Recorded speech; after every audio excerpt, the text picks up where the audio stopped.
My sister is infertile and I'm glad. I, 28F, have an older sister, Angela, 30F, whom I have never liked. She always had to compete with me, but never in a normal sibling rivalry way. Our entire life she always seemed resentful of my existence as the spotlight couldn't perpetually shine on her, so she had to step on everything I enjoyed. Per se, if I learned piano, she had to learn piano. If I excelled at a subject she suddenly became a scholar in it. If I told my mom I had a crush, Angela would be dating that boy in a week. I would always tell my parents when she did this, but I was disregarded, because sisters copy each other and I can't gatekeep what she likes. She always monitored what activities I did, and the clothes I wore, so she could outdo me. If I wore a flannel, Angela would come to school wearing an all-flannel dress. There was also more praise that followed Angela. Even if I took the initiative to begin the activity first, she was praised because she was better. My parents would miss work to attend her dance recitals, going to every single one, because the world would stop if they missed it.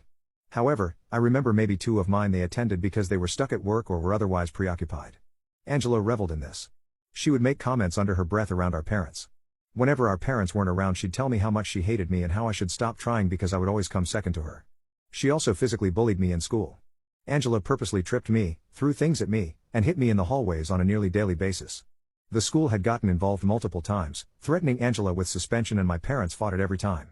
My parents repeatedly told administration that this was a family matter and we were just bickering like normal sisters. She was never once reprimanded by either parent.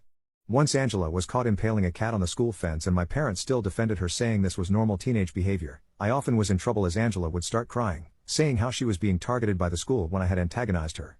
After one of these occasions Angela cut and bruised herself to prove to Dad that I was the aggressor. I became a pariah due to Angela's malicious rumors about me, so it was difficult for me to make friends. I resorted to only befriending people from other districts. Angela eventually made sure I had nobody by stalking them, befriending them, telling all my friends lies about how I was favored by our parents, and I constantly bullied and belittled her. She even stole boyfriends of mine doing this, convincing them I was horribly mean and an awful person that copied her every move. Once she catfished me on MySpace for 4 months, and baited me into sending her pics, which she proceeded to send my parents and everyone in school, including teachers. Later on, she told one of the boys I liked that those were actually her pictures and I had catfished her. The day of my high school graduation my mom sat me down and told me Angela revealed the horrid abuse she'd suffered at my hand and I was no longer welcome in their home. After moving out the next day, my parents made very few attempts to communicate with me, only the occasional holiday and birthday text. All financial aid was also abruptly ended as soon as I stepped foot on campus. I met my now husband shortly after this, and we were married within a year.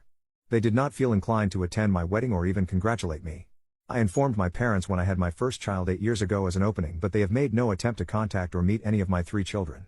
Best I know of Angela now from what I've heard, is that she got married to one of the boyfriends she stole from me in high school, and she's been posting about her infertility issues and how she can't offer my parents their first grandbaby.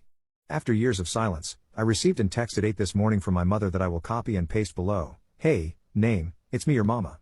We haven't talked in a while and I surely miss you terrible. I wanted to let you know your sister just had a miscarriage earlier this week. Angie and Justin are struggling a lot right now. Send something a little sweet her way, I'm sure she'd appreciate it. Get back to me, I love you. I hate to say it, but I'm glad she's suffering. I'm glad she doesn't get to be a mother.